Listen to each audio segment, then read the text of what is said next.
আসসালামু আলাইকুম সম্মানিত শিক্ষক মণ্ডলী। ব্রিলিয়ান্ট একাডেমি ইউটিউব চ্যানেলের নতুন আরেকটি ভিডিওতে আপনাকে স্বাগতম। আজকের ভিডিওতে দেখাবো অনলাইন শিক্ষক বদলির আবেদন করবেন যেভাবে। এই ভিডিওতে বদলির A to Z দেখানো হবে, তাই সম্পূর্ণ ভিডিওটি দেখার জন্য অনুরোধ রইল। সরকারি প্রাথমিক বিদ্যালয়ের সহকারী শিক্ষকগণ এই বদলির আবেদন করতে পারবেন। আবেদন করার জন্য কয়েকটি ধাপ সম্পূর্ণ করতে হবে। এই ধাপগুলো বিস্তারিত দেখানো হবে আজকের ভিডিওতে, তাই মনোযোগ সহকারে ভিডিওটি স্কিপ না করে দেখতে থাকুন। চলুন আজকের ভিডিওটির মূল অংশে যাই। যে সকল সহকারী শিক্ষকগণ বদলির জন্য আবেদন করবেন, আপনারা সবাই আপনাদের PMIS-এ লগ ইন করে নেবেন। PMIS-এ লগ ইন করার জন্য আপনার হাতে থাকা ফোন অথবা ল্যাপটপ থেকে আপনি ক্রোম ব্রাউজারে যাবেন। ক্রোম ব্রাউজারে গিয়ে এখানে টাইপ করবেন femis.gov.bd। এটা টাইপ করার পরে আপনি আপনার PMIS-এ ওয়েবসাইটে প্রবেশ করবেন। PMIS ওয়েবসাইটে প্রবেশ করার পরে আপনি আপনার ফোন নাম্বার ও পাসওয়ার্ড দিয়ে লগ ইন করবেন। আমি আমার ফোন নাম্বার ও পাসওয়ার্ড দিয়ে লগ ইন করে নিই। লগ ইন করার পরে PMIS এর ড্যাশবোর্ডে আমরা প্রবেশ করলাম। এই ড্যাশবোর্ডের মেনুতে আমরা দেখতে পাবো যে এখানে বদলির আবেদন নামে নতুন একটি অপশন যুক্ত হয়েছে। এই যে আপনারা এখানে দেখতে পাচ্ছেন বদলির আবেদন।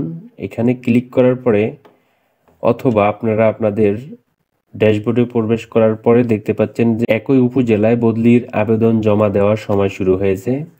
এখানে সময় দেখতে পাবেন যে কয়েক দিনের জন্য এই বদলির সুযোগটা দেওয়া হয়েছে। তার একটু নিচেই দেখতে পাবেন শিক্ষক বদলির আবেদন।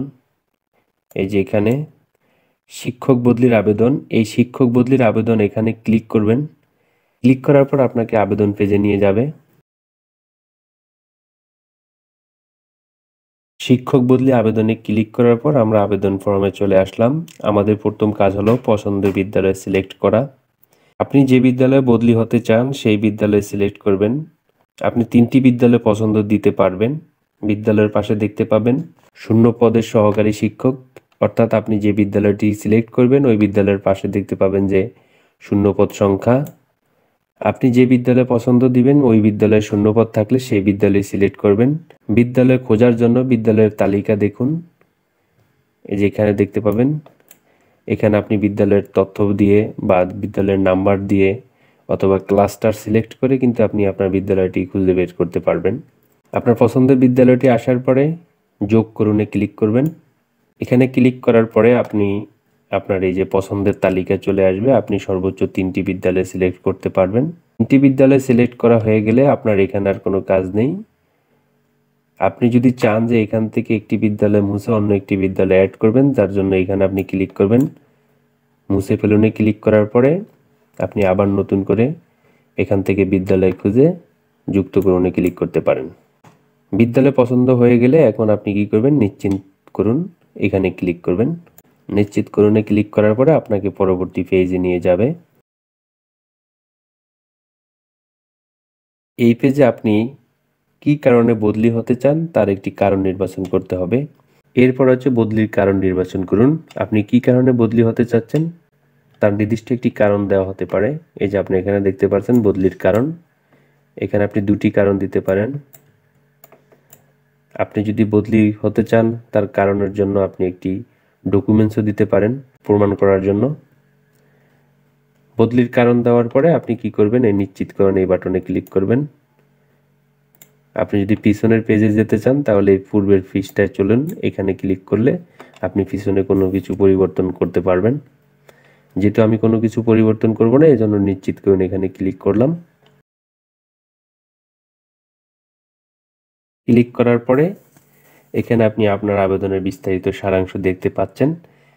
বিশেষ করে যে বিষয়গুলো আপনি খুব ভালোভাবে দেখবেন সেই বিষয়গুলো হলো আপনার নিজের তথ্য সব কিছু ঠিক আছে কিনা, আপনি যে বিদ্যালয়গুলো পছন্দ করেছেন ওই বিদ্যালয়ের তালিকা দেখবেন। তারপর আপনি দেখবেন আপনি কি কারণে বদলি হতে চাচ্ছেন সেই কারণগুলো ঠিক আছে কিনা। এই কয়েকটি বিষয় যাচাই করার পর যদি এই সব ঠিক থাকে তাহলে নিচে একটি চেকবক্স আছে, সেখানে টিক মার্ক দিবেন। চেকবক্সটি হচ্ছে আপনি বদলির সকল তথ্য এবং নিয়ম নীতি মেনে এই আবেদনটি করছেন, যার জন্য এটাতে টিক মার্ক দিবেন। এরপর নিচে দেখতে পাবেন পরবর্তী বাটন, এই বাটনে ক্লিক করবেন। ক্লিক করার পর আপনাকে পরবর্তী স্টেপে নিয়ে যাবে।